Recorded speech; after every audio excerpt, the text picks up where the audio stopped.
नमस्कार, ये आकाशवाणी पटना है। अब आप संजीव कुमार वर्मा से प्रादेशिक समाचार सुनिए। पहले मुख्य समाचार। प्रधानमंत्री नरेंद्र मोदी किसान सम्मान निधि योजना के तहत आज 9 करोड़ किसानों के बैंक खातों में 18,000 करोड़ से अधिक की राशि अंतरित करेंगे। राष्ट्र आज पूर्व प्रधानमंत्री अटल बिहारी वाजपेयी को उनकी 96वीं जयंती पर श्रद्धापूर्वक याद कर रहा है। राज्य सरकार ने 4 जनवरी से शैक्षणिक संस्थानों को खोलने संबंधी दिशा निर्देश जारी किए। प्रतिदिन क्रमानुसार सिर्फ 50% छात्रों को ही उपस्थिति की अनुमति। और क्रिसमस का त्योहार आज पारंपरिक हर्षोल्लास के साथ मनाया जा रहा है। बुलेटिन की शुरुआत इस संकल्प के साथ। कोविड-19 महामारी के खिलाफ देश एकजुट होकर लड़ रहा है। आप भी हमारे साथ सुरक्षा और बचाव के 3 आसान एहतियाती उपायों का संकल्प लें। कोविड-19 से बचाव और सुरक्षित रहने के 3 उपाय। मास्क लगाएं, 2 गज दूरी है जरूरी, सुरक्षित दूरी रखें, हाथ और मुंह साफ रखें। अब समाचार विस्तार से। प्रधानमंत्री नरेंद्र मोदी प्रधानमंत्री किसान सम्मान निधि योजना के तहत वीडियो कॉन्फ्रेंसिंग के जरिए आज दोपहर 12 बजे वित्तीय लाभ की अगली किस्त जारी करेंगे। एक बटन दबाकर प्रधानमंत्री 9 करोड़ से अधिक लाभार्थी किसान परिवारों के खातों में 18,000 करोड़ रुपए से अधिक की राशि अंतरित करेंगे। प्रधानमंत्री इस कार्यक्रम के दौरान बिहार समेत 6 राज्यों के किसानों से संवाद भी करेंगे। ये किसान प्रधानमंत्री किसान सम्मान निधि और किसानों के कल्याण के लिए सरकार की अन्य योजनाओं के बारे में अपने अनुभव साझा करेंगे। इस अवसर पर केंद्रीय कृषि मंत्री नरेंद्र सिंह तोमर भी उपस्थित रहेंगे। प्रधानमंत्री किसान सम्मान निधि योजना के तहत छोटे और सीमांत किसानों को प्रतिवर्ष 6,000 रुपए का वित्तीय लाभ मिलता है। यह राशि 4 महीने के अंतराल पर 2-2 हजार रुपए की 3 समान किस्तों में लाभार्थियों के बैंक खातों में भेजी जाती है। राष्ट्र आज पूर्व प्रधानमंत्री भारत रत्न अटल बिहारी वाजपेयी को उनकी 96वीं जयंती पर श्रद्धांजलि अर्पित कर रहा है। यह दिन सुशासन दिवस के रूप में मनाया जाता है। इस मौके पर उनके समाधि स्थल पर राष्ट्रपति रामनाथ कोविंद, प्रधानमंत्री नरेंद्र मोदी, गृह मंत्री अमित शाह और रक्षा मंत्री राजनाथ सिंह सहित कई गणमान्य लोगों ने पुष्पांजलि अर्पित की। प्रधानमंत्री आज संसद में वाजपेयी नामक पुस्तक का विमोचन भी करेंगे। यह पुस्तक लोकसभा सचिवालय ने प्रकाशित की है और इसमें वाजपेयी जी के जीवन और कार्यों का उल्लेख है। इस पुस्तक में संसद में श्री वाजपेयी के महत्वपूर्ण भाषण भी प्रकाशित किए गए हैं। पुस्तक में श्री वाजपेयी के सार्वजनिक जीवन के कुछ दुर्लभ फोटो भी हैं। श्री वाजपेयी लोकसभा के लिए 10 बार और राज्यसभा के लिए 2 बार चुने गए थे। वे उत्कृष्ट सांसद थे तथा लोगों को उनके नेतृत्व में विश्वास, स्नेह और भरोसा था। प्रधानमंत्री के रूप में उन्होंने कई महत्वपूर्ण योगदान किए, जिससे साहसिक सुधारों और ढांचागत विकास के माध्यम से मजबूत अर्थव्यवस्था का रास्ता साफ हुआ। नए कृषि कानूनों के समर्थन में 3 लाख से अधिक किसानों ने एक ज्ञापन कृषि मंत्री नरेंद्र सिंह तोमर को सौंपा। इसमें 3,13,000 से अधिक किसानों के हस्ताक्षर हैं। श्री तोमर ने कहा कि नए कृषि कानूनों को लेकर देश भर के किसानों में जोश है। कृषि मंत्री ने कहा कि कृषि अर्थव्यवस्था को सशक्त करना सरकार का कर्तव्य है और भविष्य में ऐसा होता रहेगा। कृषि मंत्री ने कहा कि नरेंद्र मोदी के नेतृत्व वाली एनडीए सरकार देश में किसानों के कल्याण के लिए पूरी तरह प्रतिबद्ध है। इन्होंने सबने मिलकर मुझे समर्थन पत्र भी दिया है और इन्होंने यह भी कहा है कि कृषि सुधार बिल में संशोधन के मामले में सरकार को किसी दबाव में आने की जरूरत नहीं है।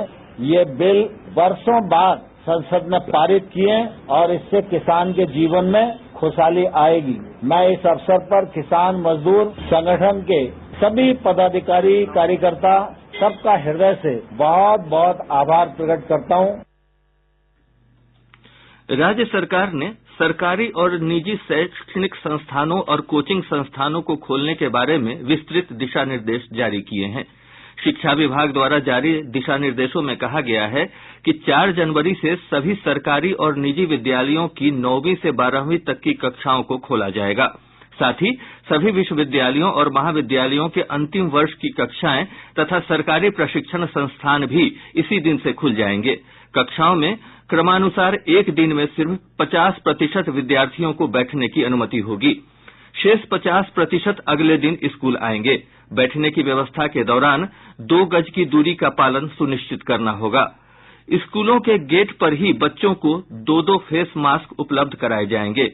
स्कूलों में खेल के पीरियड नहीं आयोजित होंगे। अभिभावक की सहमति के बाद ही छात्र स्कूल या कॉलेज आ सकेंगे। सभी स्कूल प्रबंधनों को शिक्षकों और कर्मचारियों को कोविड से बचाव संबंधी प्रशिक्षण देने को कहा गया है। 18 जनवरी को प्राइमरी कक्षाओं को खोलने पर फैसला पहले चरण की स्थिति के मूल्यांकन के बाद ही किया जाएगा। और ब्यौरा हमारे संवाददाता से।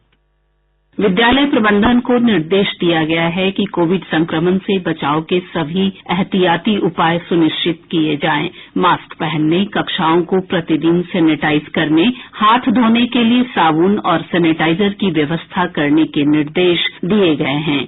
साथ ही छात्रों की प्रतिदिन थर्मल स्क्रीनिंग होगी। शैक्षणिक संस्थानों के अंदर खाद्य सामग्रियों की बिक्री पूरी तरह प्रतिबंधित रहेगी। संस्थान द्वारा चलाए जा रहे वाहनों को नियमित रूप से एक दिन में 2 बार सैनिटाइज करना होगा। विद्यालय प्रबंधन से कहा गया है कि अपने नजदीकी स्थल पर चिकित्सक या नर्स की उपलब्धता सुनिश्चित करें ताकि किसी भी आपातकालीन स्थिति से निपटा जा सके। आकाशवाणी समाचार के लिए पटना से कल्पना झा। केंद्रीय सड़क परिवहन और राजमार्ग मंत्री नितिन गडकरी ने नए वर्ष से देश में सभी वाहनों के लिए फास्टैग अनिवार्य करने की घोषणा की है। वर्चुअल माध्यम से आयोजित समारोह में श्री गडकरी ने कहा कि अगले वर्ष 1 जनवरी से फास्टैग पूरी तरह लागू होगा। श्री गडकरी ने कहा कि फास्टैग वाहन चालकों के लिए उपयोगी है क्योंकि इससे उन्हें नकद भुगतान के लिए टोल प्लाजा पर नहीं रुकना पड़ेगा। इससे ईंधन और समय की भी बचत होगी। प्रदेश के सभी मेडिकल कॉलेज अस्पताल के जूनियर डॉक्टर की हड़ताल के कारण प्रदेश भर में चिकित्सा सेवाएं प्रभावित हुई हैं। 3 दिनों से जारी हड़ताल के कारण ओपीडी और इमरजेंसी सेवाओं पर असर पड़ा है। साथ ही मरीजों के ऑपरेशन भी नहीं हो पा रहे हैं। जूनियर डॉक्टर अपना स्टाइपेंड बढ़ाने की मांग को लेकर 23 दिसंबर से अनिश्चितकालीन हड़ताल पर हैं। इस बीच स्वास्थ्य मंत्री मंगल पांडेय ने चिकित्सकों से काम पर वापस लौटने की अपील की है। उन्होंने कहा है कि सभी मांगों पर जल्द से जल्द विचार कर फैसला किया जाएगा। केंद्रीय स्वास्थ्य राज्य मंत्री अश्विनी कुमार चौबे ने देर रात मुजफ्फरपुर स्थित श्रीकृष्ण मेडिकल कॉलेज अस्पताल में औचक निरीक्षण किया। इस दौरान सुपर स्पेशलिटी हॉस्पिटल के निर्माण में देरी पर अधिकारियों को फटकार लगाई और काम में तेजी लाने का निर्देश दिया। प्रधानमंत्री नरेंद्र मोदी रविवार 27 दिसंबर को सुबह 11 बजे आकाशवाणी पर मन की बात कार्यक्रम में देश और विदेश में स्थित लोगों के साथ अपने विचार साझा करेंगे। मासिक रेडियो कार्यक्रम का यह 72वां संस्करण होगा। मन की बात कार्यक्रम के लिए आम लोग नमो ऐप, माई जीओवी फोरम या टोल फ्री नंबर 180-011-780-0 पर अपने सुझाव और विचार साझा कर सकते हैं। यह कार्यक्रम आकाशवाणी और दूरदर्शन के सभी नेटवर्क और आकाशवाणी समाचार की वेबसाइट www.newsonair.com और news on AIR mobile app पर भी प्रसारित किया जाएगा। आकाशवाणी, दूरदर्शन समाचार, प्रधानमंत्री कार्यालय तथा सूचना और प्रसारण मंत्रालय के YouTube चैनलों पर भी इसे लाइव स्ट्रीम किया जाएगा। प्रदेश में कोरोना से स्वस्थ होने वालों की संख्या बढ़कर 2,42,766 हो गई है। पिछले 24 घंटों के दौरान 522 मरीजों को उपचार के बाद छुट्टी दे दी गई। स्वस्थ होने की दर 97.37% है।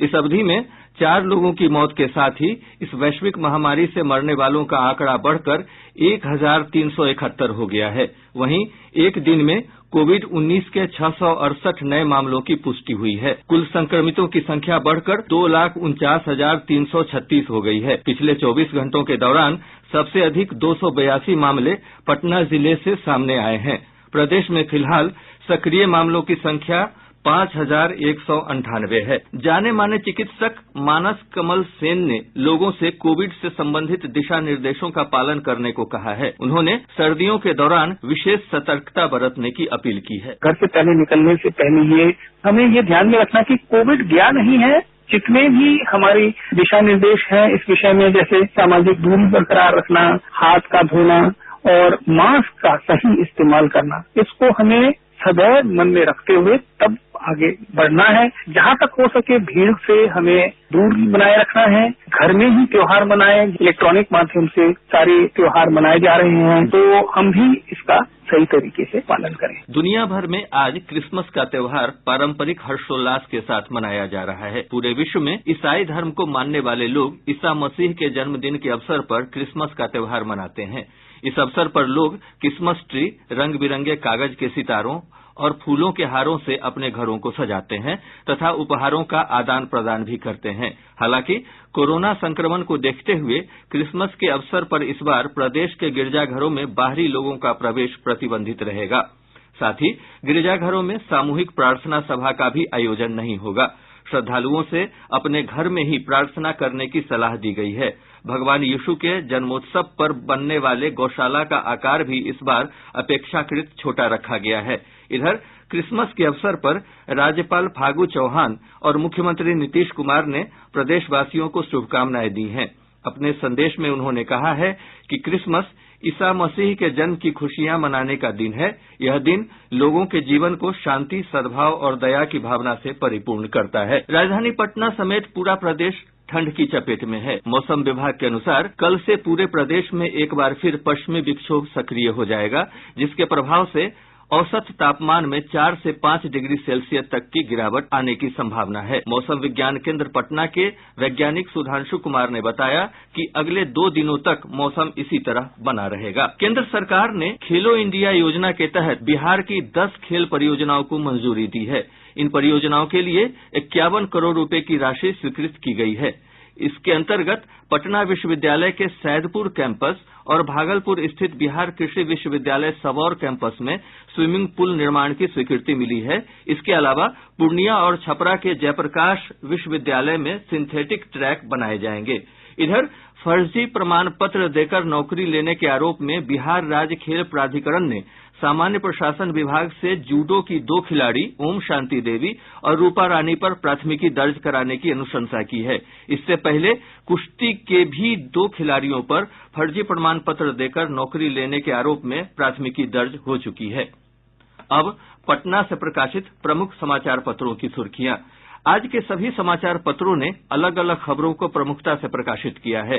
हिन्दुस्तान ने प्रदेश में 4 जनवरी से सरकारी और निजी स्कूल खोले जाने की खबरों को प्रमुखता से प्रकाशित करते हुए लिखा है, छात्र शिक्षकों के स्वास्थ्य की नियमित जांच होगी। किसान आंदोलन पर दैनिक जागरण की सुर्खी है, किसानों को फिर वार्ता का बुलावा। दैनिक भास्कर ने उप मुख्यमंत्री तारकिशोर प्रसाद और रेणु देवी की नई दिल्ली में प्रधानमंत्री और गृह मंत्री से मुलाकात की खबर को अपनी लीड बनाते हुए लिखा है, पीएम ने बिहार के दोनों डिप्टी सीएम से कहा, विकास के काम में भाजपा की भी भागीदारी दिखनी चाहिए। प्रभात खबर ने उप मुख्यमंत्री तारकिशोर प्रसाद के हवाले से लिखा है, बिहार में जल्द होगा कैबिनेट का विस्तार। और अब अंत में मुख्य समाचार। प्रधानमंत्री नरेंद्र मोदी किसान सम्मान निधि योजना के तहत आज 9 करोड़ किसानों के बैंक खातों में 18,000 करोड़ से अधिक की राशि अंतरित करेंगे। राष्ट्र आज पूर्व प्रधानमंत्री अटल बिहारी वाजपेयी को उनकी 96वीं जयंती पर श्रद्धापूर्वक याद कर रहा है। राज्य सरकार ने 4 जनवरी से शैक्षणिक संस्थानों को खोलने संबंधी दिशा निर्देश जारी किए। प्रतिदिन क्रमानुसार सिर्फ 50% छात्रों की ही उपस्थिति की अनुमति। और क्रिसमस का त्योहार आज पारंपरिक हर्षोल्लास के साथ मनाया जा रहा है। इसके साथ ही आकाशवाणी पटना से प्रसारित प्रादेशिक समाचार का यह अंक समाप्त हुआ। कोविड-19 से बचाव और सुरक्षित रहने के 3 उपाय। मास्क लगाएं, 2 गज दूरी है जरूरी, सुरक्षित दूरी रखें, हाथ और मुंह साफ रखें।